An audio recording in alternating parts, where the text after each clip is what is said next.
CCN news एक पाऊल महाराष्ट्रासाठी। चिखली शहर हे बुलढाणा जिल्ह्यातील राजकारणाचं, समाजकारणाचं आणि सर्व दृष्टीने अत्यंत महत्त्वाचं असं शहर आहे। आज तागायत चिखली शहरामध्ये वेगवेगळे लोक, वेगवेगळ्या विचाराचे, वेगवेगळ्या धर्माचे, वेगवेगळ्या जातीचे, वेगवेगळ्या समूहाचे गुन्हा गोविंद्याने या चिखली शहरात नांदत आहेत। असे असताना आज CCN लाईव्हने विचारलं की आपल्या इथे एक पोस्टर फाडण्याचा प्रकार झालेला आहे। वास्तविक पाहता कायद्याच्या, संविधानाची गोष्ट, कायद्याची गोष्ट आपण करत असताना काही आपल्या सुद्धा मर्यादा आणि आपले कार्य व कर्तव्य हे महत्त्वाचे असतात। आपण एखाद्या नगर परिषदेच्या अधिकार क्षेत्रामध्ये जर बॅनर लावत असलो किंवा आपला एखादा फलक लावत असलो तर त्याची नगर परिषदेच्या मार्फत रीतसर परवानगी घेणे आवश्यक असते। आजकाल या फलकाच्या माध्यमातून चिखलीचे विकृतीकरण होत आहे आणि ज्याच्या मनात वाटेल तसा तो फलक लावत आहे। असे असताना आज CCN लाईव्हच्या माध्यमातून असं समजलं की आपल्या चिखली शहरामध्ये पोस्टर फाडण्याचा एक वार सुरू आहे म्हणून।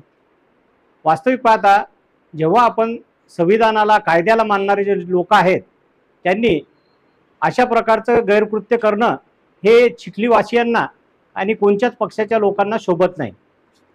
असे असताना जर या शहराची शांतता व सुव्यवस्था आपण अशा प्रकारच्या कृत्य करून जर बिघडवत असाल तर चिखली शहर आपल्याला कधी माफ करणार नाही।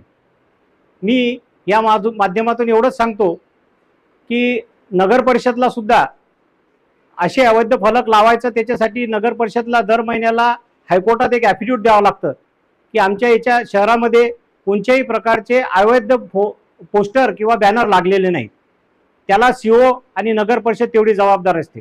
त्यामुळे आपण जर एखादं बॅनर लावत असाल तर त्याची परवानगी घेणे, त्याचे माप लिहून देणे किंवा त्यामध्ये आपण काय लिहितोय याची रीतसर परवानगी पोलीस स्टेशन आणि नगर परिषद मार्फत घेतली पाहिजे। परंतु आता असं लक्षात येत आहे की कोणीही त्याच्या मनात वाटेल तसं बॅनर सर्रास नगर परिषदच्या खंब्याच्या लाईटच्या खांब्यावर लावून शहराचं विद्रुपीकरण आणि एकमेकाचं चरित्रहरण करण्यासाठी करत आहेत। तरी मी या CCN लाईव्हच्या माध्यमातून सांगतो की संविधानाच्या गोष्टी जेव्हा करतात तेव्हा काही लोकांनी या निवडणुकीच्या नंतर सुप्रीम कोर्टात, हायकोर्टात धाव घेतली।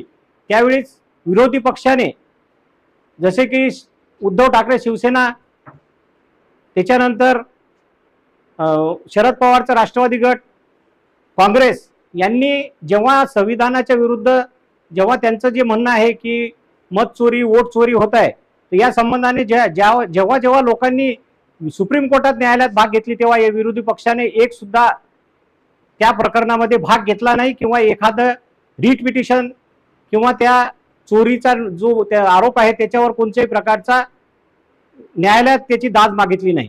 त्याची दाद फक्त वंचितचे आदरणीय प्रकाश आंबेडकर यांनीच मागितलेली आहे। त्यामुळे लोकांना चुकीच्या गोष्टी दाखवणे की आम्ही घटनेचे पायीक आहोत, तर त्याच्यापेक्षा घटना आपण कशी राबवावी, कायदा कसा हे करावा एवढं आपण आपल्या कृत्यातून दाखवावं। CCN लाईव्हने माझे मत घेतलं त्याबद्दल मी CCN लाईव्हचा खूप खूप आभारी आहे।